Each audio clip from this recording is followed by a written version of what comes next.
Damien Ramskill, he was involved last year, wasn't he? But he doesn't really get in touch with the show, so start getting in touch a bit more, Damien. That'd be cool.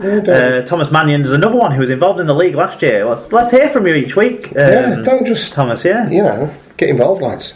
Yeah. Tell us what you have to say. Do you want to talk about one of your teams or all of your teams or what? Well, I've got one. Should we talk about our sensible teams? No. Let's talk about our other teams. Our sensible teams are the boring ones, I'd say. Okay, I've got a sensible team that I've tried to pick to try and compete, and I will be making transfers in that one. I've got a team called Bargain Basement, which is basically full of signings that cost less than £100,000. Okay. So you can get a few decent ones in that. Mm-hmm. We've got... Well, I'll not give too much away. Shall we not give too much away? You can tell. I don't know. I think at this point we're 3 days away from the start. There's a cheap pie smashing halfback that you can get. A couple of centres who might be a good shout, but basically it's all cheap players. Then I've got a Wigan Rejects plus AN other because I couldn't quite fill the team with Wigan Rejects, so it was supplemented by 3 Wigan players that will be out on loan at other clubs. Yes, fair enough. But yeah, basically that's just all people who've played for Wigan before. That was a little bit harder to put together as I went along. I got cap issues. Yeah. So that was a struggle. Yeah. Well, for me, as with last season, it was really more about coming up with an inverted commas clever name for my teams. My sensible one is I Can't Help Falling in Love with You. I won't go into too much detail on that one, although I'm sure you can guess 2 of the players that are in it. I've gone for a team where I stacked talent in the halves and the backs. So my forwards were all under 90k. In fact, only one of them was over 50k. And then in the backs I made up for it with Zach Ardeka, Don Manfredi, Callum Watkins, Leroy Cujo, Jermaine McGilvery, Albert Kelly and Todd Carney, with Luke Gale and Jamie Shaw on my bench to interchange in should either of me fullback or my halfback get injured. And I did a team made up of... It kind of fell apart a little bit. I wanted to do a team of players who I've got like a bit of a cult like for, and players who do my Sweden a little bit. So I did Craig Hubie and Paul McShane in the front row. Love Craig Hubie with his big beard and Paul McShane. And then you've got things like Seakamano and Brett Ferris on either side of one another.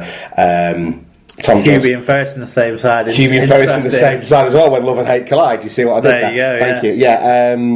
So I've got Luke Gale and some cunt in the halves, Sam Tompkins at full-back as opposed to my usual preference, which would be Zach Ardeka these days, Ben Cockayne and Tom Johnston on opposite wings, and then 2 of the greatest cultural or cult hero centres in the sport today, Anthony Gelling and Jimmy Kindhorst. Oh, Kind Horse. The Kind Horse, exactly. So, but then it's worth pointing out that my interchange benches heavily feature either of the Chapelows from Widnes and Brandon Westerman. On every team you've got. I've got Ted Chapelow in one, and then when Love and Hate collide, I've got both of them in there as well. So there you go. They're good value at 40k, the Chapelow twins. Don't they do any harm, are they? My favourite team name, though, is Ollie Smith's Live and Let Try.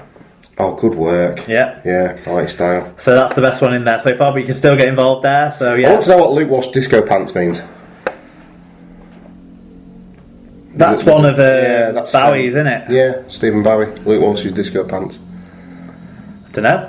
Get involved. Right, shall we carry on with the feedback? Yeah, what were we up to? We've segued ourselves quite seriously there. We got through Laggers, Brad Davies, Chris Macy we're up to. Yes. At Medway Bronco 88. Chris, I can't remember Chris getting in touch too many times before. His Twitter handle seems more familiar than... He got in touch, well, I think he's mostly got in touch last week for the preview show, didn't he? Yeah, and he said, cracking first podcast of the year. Shocked to get a mention, to be honest. So tar for that, there you go. Doubling up. As far as he knows, he's not a relation to Dean Macy, though. There you go. Okay. Clearing things up every week on the Super League pod. Yeah. Daniel Fowler. With his new little professional Twitter handle. At DFS, at DF Sports. DFS Sports.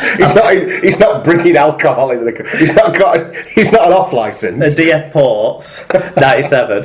DFS. Sofas. Oh, Daniel.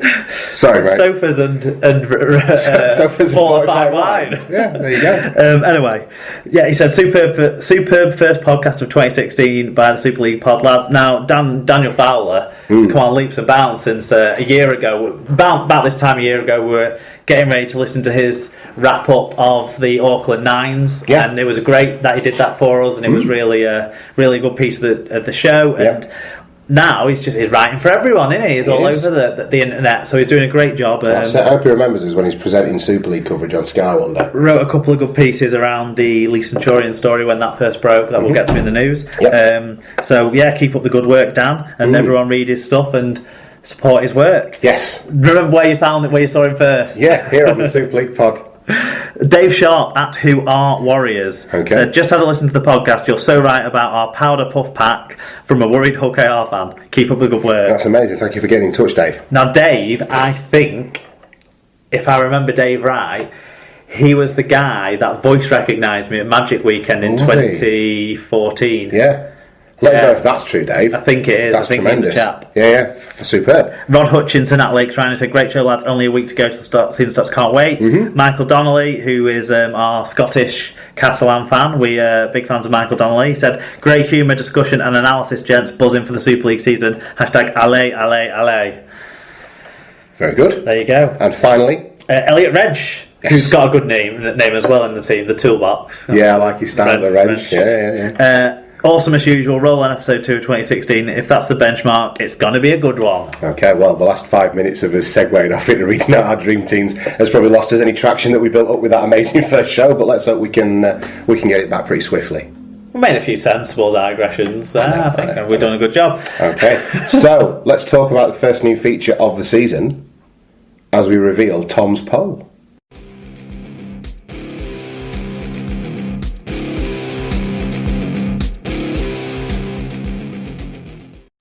Okay, Tom, it's time to finally reveal what you've been getting excited over with your poll this week and what the results are. Yeah, I mean, last week's show was obviously about us previewing the coming season and how teams get off, the start that teams make is going to shape a lot of the Super League for me. So the first question... Polls coming getting off, I think we're working to a good theme. I don't even think I'm doing it on purpose now. Exactly. But the first thing I wanted to get a measure of from people's opinions was who they thought was going to be the most likely first managerial casualty of 2016. And actually, we got some surprise results. The way I set it up, because obviously you can offer 4 options on the poll. So the offers, the suggestions that I made were Chris Chester from Hull KR, Dennis Betts at Widnes, obviously, Ian Watson at Salford, and then other, thinking that would cover, potentially Brian Smith at Wakefield and, whoever. Yeah, you'd be surprised. Were you intending it to mean Sackins?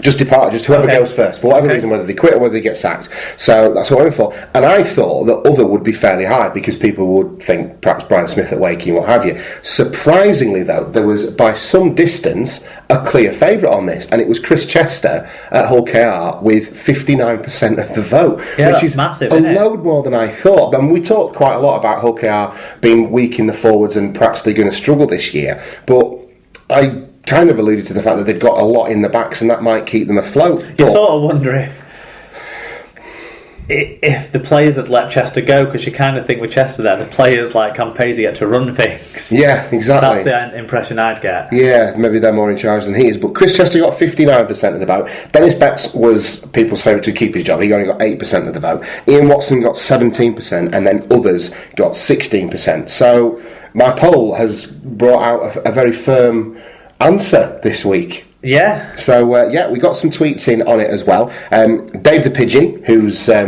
bit of a fan account up at Widnes there. Hashtag cool. Hashtag cool. I love that. Dave the Pigeon. Every single tweet. It's amazing. Every single and he's even got it on his little Twitter thing.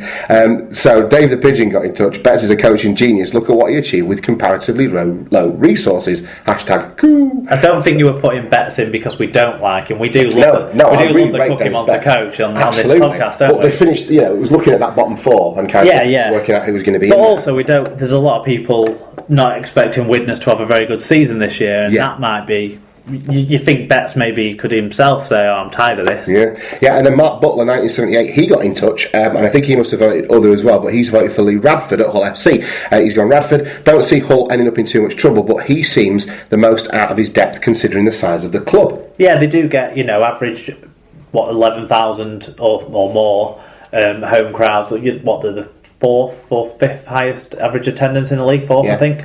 So they've got on that basis, if they finish 8th again. He is the thing that stands out for me at Hull FC, though. When you look at the playing squad, the infrastructure, and then the head coach, he's kind of, I don't want to say the weak link, because he's, but we'll see by the end of the season, I would say. Yeah, but interesting results, and obviously Chris Chester on the chopping block. There you go, you heard it from Super League pod listeners, Mr. Chester. So anyway, over the next couple of days, I'll be racking my brain to think about somewhere else I can stick my poll, and when I do, I'll be putting it up on the Twitter feed for people to get involved with. Yeah, and it was a pretty useful thing that we can segue into our news from, talking about coaching departures as we look back at the big news stories of the last week.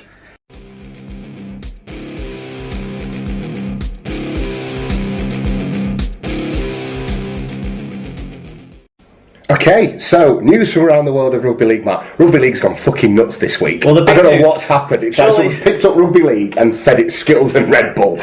Surely it's got fucking mental, Mark. Surely the big news should have been like the launch of Super League, that this is our time. And you would hope so, and all dramatic and powerful. Getting a few things off the back of that, a few scoops, a few little tidbits or whatever, but nothing too alarming or exciting. But instead, no.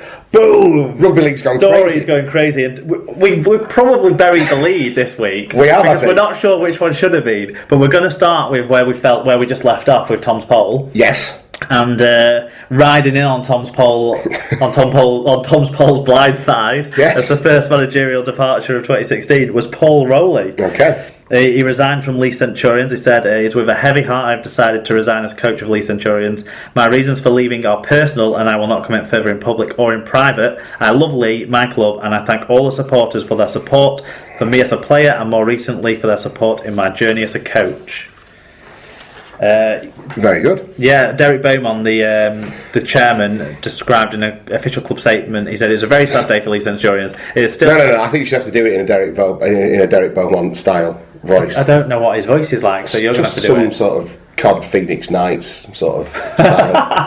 It's like he's fucking Brian. No, it's not Brian Potter. It's the other guy. From the other club, the guy who burnt it down. What was he called? I can't remember now. I can't remember. But I've got another Phoenix Knights joke later on when we talk about Keith Laird.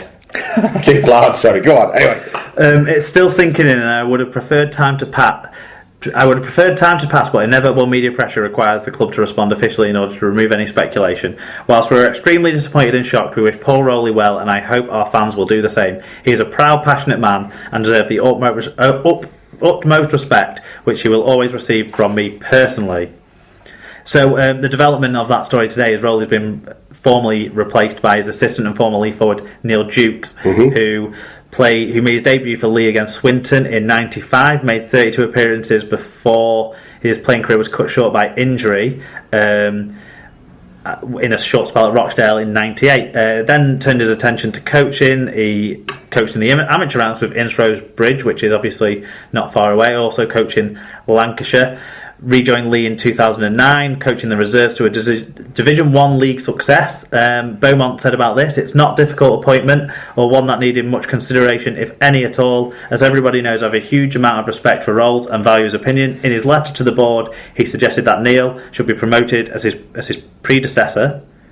It's not quite accurate, is it? This is the direct quote. Yeah, I know. Stating he was more than capable to coach the team. Yeah. So there you go.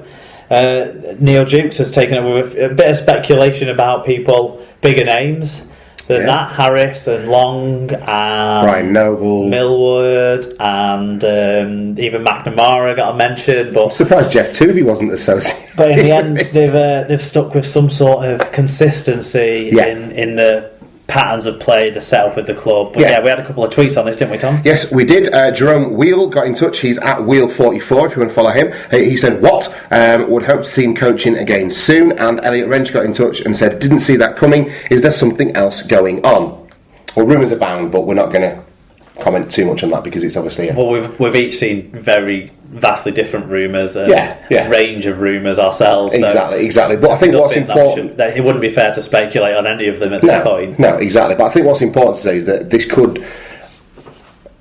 whether or not it's going to be a body blow to Lee in terms of the playing staff reacting to the new coach that's come in, the reputation that Rowley had, growing within rugby league as well. How much impact do you think it's going to have on Lee's? I don't see having much impact on them performing well this season in terms of getting into the top 2 of the championship. Will have no impact on the first 23 rounds.